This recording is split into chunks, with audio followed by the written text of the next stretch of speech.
හරි ඊට පස්සේ අපි බලමු අත්වාටියේ ඉලාස්ටික් යදූ බෝරිච්චියත් කියන්නේ මොකද්ද කියලා. ඔයාලට පේනවා ඇති මේ විදියට මේ අතේ යට වාටියට ඉලාස්ටික් එකක් යොදලා තියෙනවා. අතේ යට වාටියට තමයි අපි මේ ඉලාස්ටික් එක යොදලා තියෙන්නේ. එතකොට මේකෙදී අපි අත නිර්මාණය කරනකොට මේක නම් අර චූටි අතක් අවශ්‍ය වෙන්නේ නැහැ. අත නිර්මාණය කරනකොට මෙන්න මේ අත්වාටියේ ප්‍රමාණය තමයි වෙනස් කරන්නේ. අත්වාටියේ ප්‍රමාණය වෙනස් වෙනවා ඉලාස්ටික් එකේ පළල අනුව. එතකොට අපිට මේකට යොදන්න පුළුවන් සාමාන්‍ය බෝරිච්චියත් යොදා ගන්නත් පුළුවන්. ඒ වගේම පිඹුණු බෝරිච්චියත් යොදා ගන්නත් පුළුවන්. ඒ වගේම අපිට උරහිස් පළලින් වැඩි කර පෙන්වන බෝරිච්චියත් යොදා ගන්නත් පුළුවන්. ඔක්කොම යොදා ගන්න පුළුවන් අපිට. හරි. ඊට පස්සේ නම් ඔන්න අත්වාටියේ ප්‍රමාණය මෙහෙමයි. එතකොට ඔයාලා නම්බර 3 ඉලාස්ටික් එකේ ඉඳන් තමයි අත්වාටිය මෙතන අත්වාටිය නම්බර 3 දාන්න පුළුවන්. ඒ වගේම අඟල් භාගේ දාන්න පුළුවන්. අඟල් භාගේ දාන්න පුළුවන්. ඒ වගේම අඟල් 3 කාල දාන්න පුළුවන්. ඉලාස්ටික් තියෙනවා. එතකොට අඟල දාන්න පුළුවන්. එතකොට මේවා තමයි ඉලාස්ටික් පළල.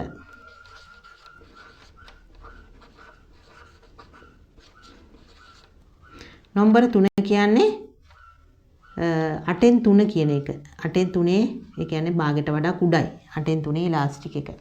එතකොට ඔයාලා මේවට අත්වාටියට මේ මිනුම තියන්නේ ඒකේ රෙදි පීඩ ප්‍රමාණය තමයි ඔයාලා නම්බර 3 ඒ කියන්නේ 8න් 3 දානවා නම් වාටියේ මැහුම් වාසිය 3 කාලක් තියන්න. වාටියේ ප්‍රමාණය 3 කාලක් තියන්න. එතකොට ඔයාලා අඟල් භාගේ දානවා නම් ඔයාලා වාටියේ ප්‍රමාණය අඟල් භාගේ දානවා නම් වාටියේ ප්‍රමාණය අපි අඟලක් තියෙනවා.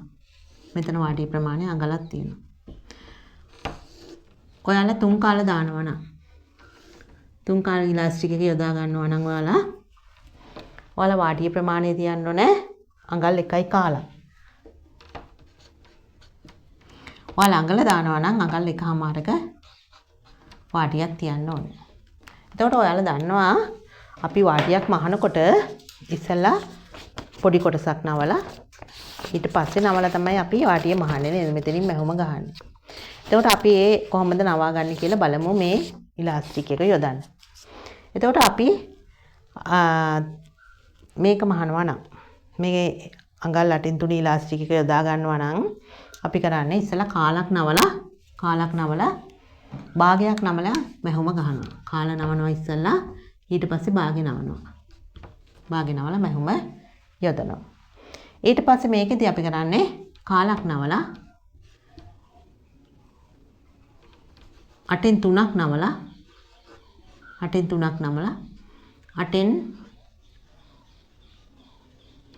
5ක් නමලා මැහුම යොදන එක. 8න් 3ක් නමලා ඉස්සෙල්ලා මැහුම ඉස්සෙල්ලා ඊට පස්සේ 8න් 5ක් යොදලා මැහුම යොදනවා.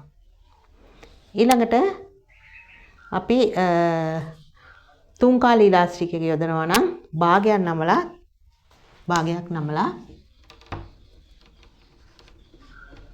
3 කාලක් නමලා 4න් 3ක් නමලා මැහුම යොදන්න. ඒ වගේම අඟලේ ඉලාස්ටික් එක යොදනවා නම් භාගයක් නමලා අඟලක් නවලා ඉලාස්ටික් එක 4න් අඟලක් නවලා මැහුම යොදන්න. මැහුම යොදලා ඒ තුලින් ඉලාස්ටික් එක ඇතුල් කරන්න. ඉලාස්ටික් එක ඇතුල් කරනකොට ඔයාලගේ අතවට ප්‍රමාණයට ගැලපෙන විදිහට ඉලාස්ටික් එක කපාගෙන මේ කටුවක් ආධාරයෙන් ඇතුල් කරලා ඉලාස්ටික් එක ඇතුලේ කැරකෙන්න දෙන්න එපා. කැරකෙන්න දෙන්නේ නැතුව ඔයාලා මෙහෙම මැහුම දැන් යොදලා තියෙන්නේ. ඒ මැහුම ඇතුලෙන් ඉලාස්ටික් එක යොදලා මේ පැත්ත දෙපැත්ත ටැග් කරගන්න. ටැග් කරගෙන අංශ මුට්ටු යොදනකොට ඒ ඉලාස්ටික් අහු වෙන විදිහට මහන්න ඕන. එහෙනම් ওই විදිහට අත්වාටියට ඉලාස්ටික් යොදන්නේ අපි. හරි. එහෙනම් ඊට පස්සේ අපි බලමු ඊළඟ මෝස්තරේ මොකක්ද කියලා.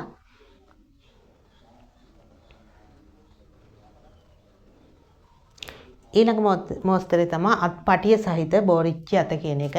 දැන් මෙතන ඉලාස්ටික් නේ තියෙන්නේ. අත්පටිය කියන්නේ මෙතන වෙනම පටියක් එනවා. මේ විදිහට වෙනම පටියක් එනවා. ඔය වගේ පටියක් මේක මේ අත්පටිය ඔයාලට කැමති ප්‍රමාණයක් පළල ගන්න පුළුවන්. මේක වෙනම පටියක් එන්නේ. අත්පටිය සහිත බෝරිච්චි අත. හරි. ඔයාලා කපන්න චූටි අතක් කපලා ඉවරලා නිර්මාණය කරන්න බලමු අපි කොහොමද අත්පටිය සහිත බෝරිච්චි අත නිර්මාණය කරන්න කියලා.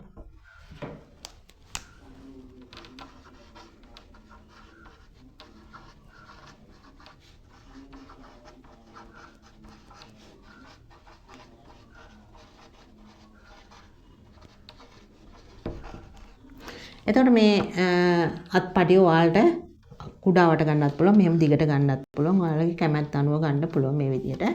කැමැත්ත අනුව ගන්න පුළුවන්. මේකත් ඔයාලා සාමාන්‍ය බෝරිච්චි අතට, ඒ වගේම පිඹුණු බෝරිච්චි අතට, ඒ වගේම උරහිස් පළලින් වැඩි කරලා පෙන්නන බෝරිච්චි අත, ඒ තුනටම නිර්මාණය කරන්න පුළුවන් අතක්.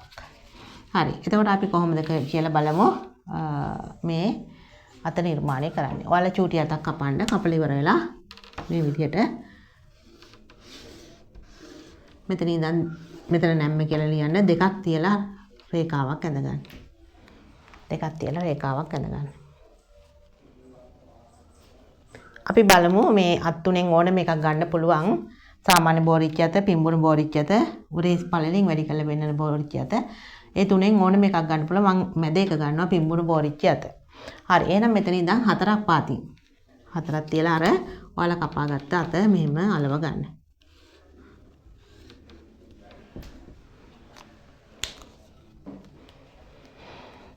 හරි. ඊට පස්සේ ඔයාලා කරන්නේ මෙතන දික් කරගන්න එක.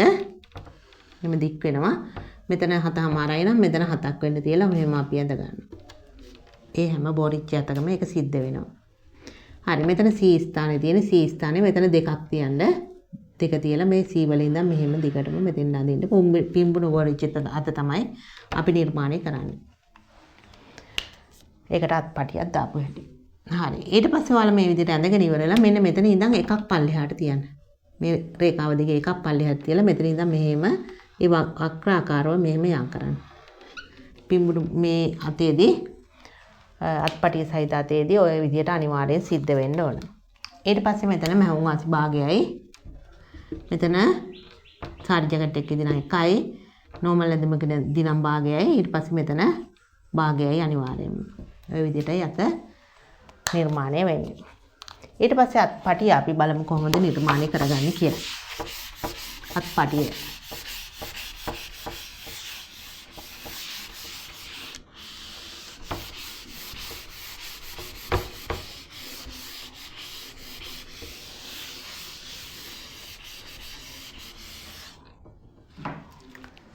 හරි. එතකොට මේ අතේදී මෙන්න මේ ආකාරයට තමයි මහල ඉවරුණාට පස්සේ තියෙන්නේ. මෙතෙන්ම රැලි වෙලා මෙතනත් රැලි වෙනවා. රැලි වෙලා මෙහෙම අත්පටිය සවි වෙනවා. එතකොට අපි අත දිග කියලා ගන්නෙ අත දිග කියලා ගන්නෙ මෙතන ඉඳන් මෙතෙන්ද තියෙන ප්‍රමාණයටමයි.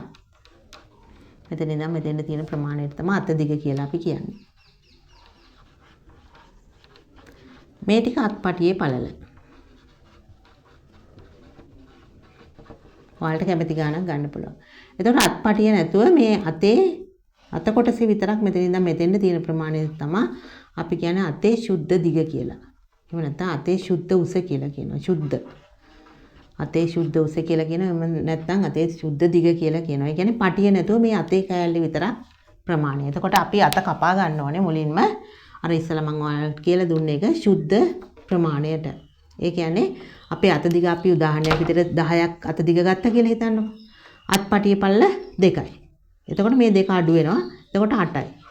8කට තමයි මේ උඩ කෑල්ල කපාගන්නේ. දෙකක් වෙන්න මේ යට කෑල්ල කපාගෙන දෙක සෙට් වුණාට පස්සේ 10ක් වෙන්න ඕනේ. එහෙනම් ওই විදිහට තමයි අපි මේ අත නිර්මාණය කරගන්නේ. හරි. එහෙනම් අත්පටිය අපි කපා ගන්න හැටි බලමු.